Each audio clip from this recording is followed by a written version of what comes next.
Ipinagmamalaki ng administrasyon na may 5,521 flood control projects itong natapos mula 2022 to 2024. At may ongoing pa ngayon na 5,000 plus, Madam Speaker. Pero tuloy-tuloy ang pagbaha dito sa ating bansa. Kasama po yan sa speech ninyo, Madam Speaker. Anyari sa mga flood control projects na ito? Marami doon na medyo hindi natupad. Nagkaroon ng paglihis doon sa original plan.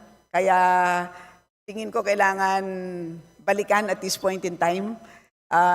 I share your frustration, Your Honor, Madam Speaker. Kailangan ko itanong talaga, no? Kasi despite the DPWH flood management program from 2022, which amounts to 128 billion, tas 2023, 182 billion, 2024, 244 billion, talagang mapapatanong ka, Madam Speaker, kasi bumabaha talaga ng todo-todo sa NCR.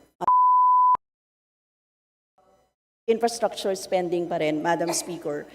Ipinagmamalaki ng administrasyon na may 5,521 flood control projects itong natapos mula 2022 to 2024. At may ongoing pa ngayon na 5,000 plus, Madam Speaker. Pero tuloy-tuloy ang pagbaha dito sa ating bansa. Kasama po yan sa speech ninyo, Madam Speaker.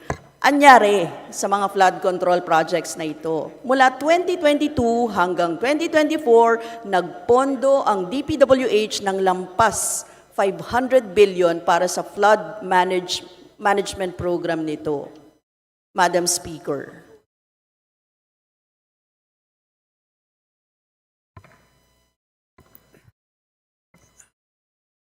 Well, alam natin na nagkaroon ng isang master plan for Metro Manila na nilabas noong 2012.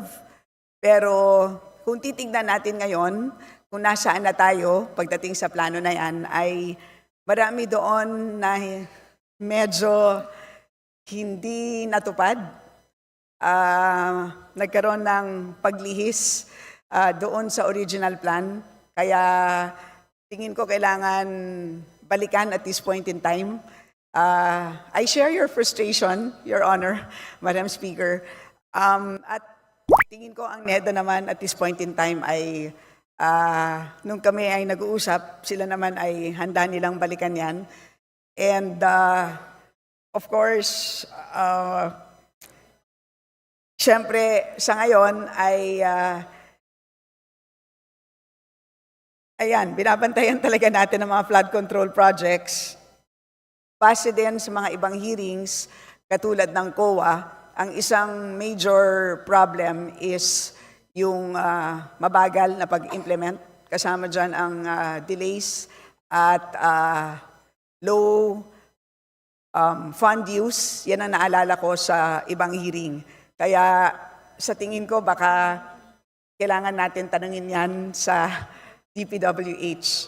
Pero pagdating dito sa DBCC, as an issue para sa DBCC, tingin ko yun ang dapat bantayan ng DBCC, yung pag-monitor ng master plan and at the same time yung pagkakaroon ng master plan para sa buong bansa. Kasi sa pagkakaalam ko, meron lang na-adopt para sa Metro Manila.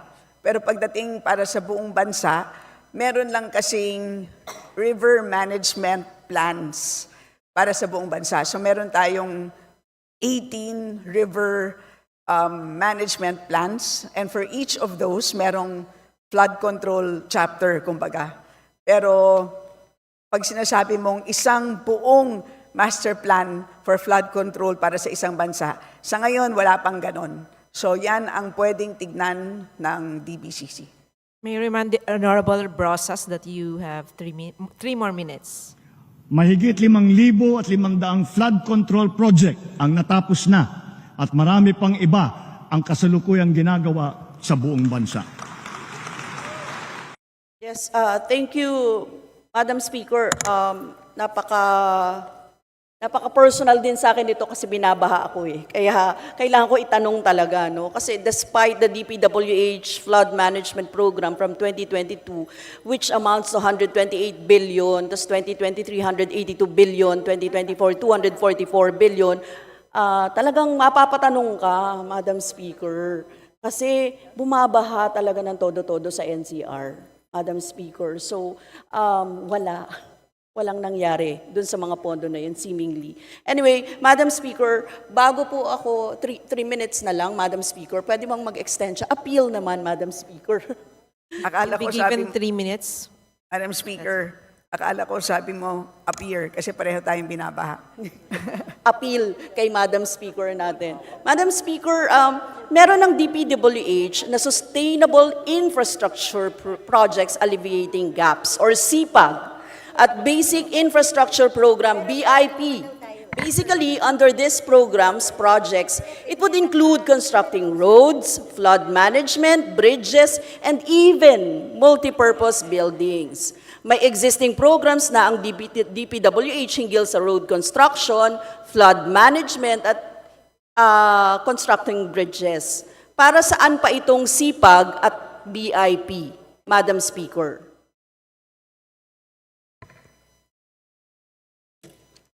Ang SIPAG, okay, meron tayong SIPAG, flood mitigation structures, protecting public infrastructure facilities. This is for 2024, Madam Speaker, 40.52 billion. And for basic infrastructure program, which would include multipurpose buildings and facilities to support social services, ito naman po ay 57.69 billion.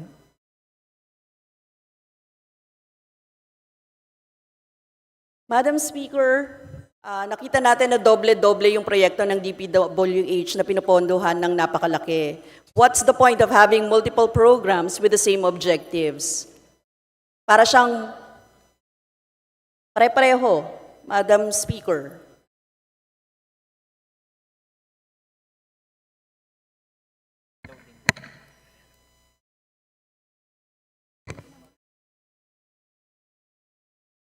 Okay, so Madam Speaker, sorry, I stand corrected. Yun pong nabanggit ko po kanina, ay yun pala po ay changes. So ang total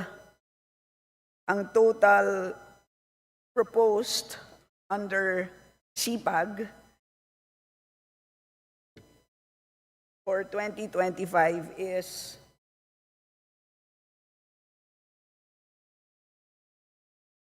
is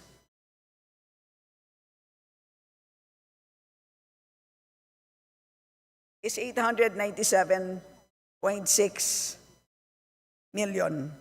And for basic infrastructure program, which would include evacuation centers na kailangan natin ng mga binabaha, Your Honor, 184 million. So, itong mga facilities na to ay masasabi natin naman na very useful, lalong-lalo na sa mga binabahang mga lugar. Madam Speaker, Your Honor. Siguro yung mga multiple programs, no? Kaya ang tingin po natin, may pare-pareho dito. And Madam Speaker, can I request specifically for the accomplishment report of SIPAG and BIP, Madam Speaker?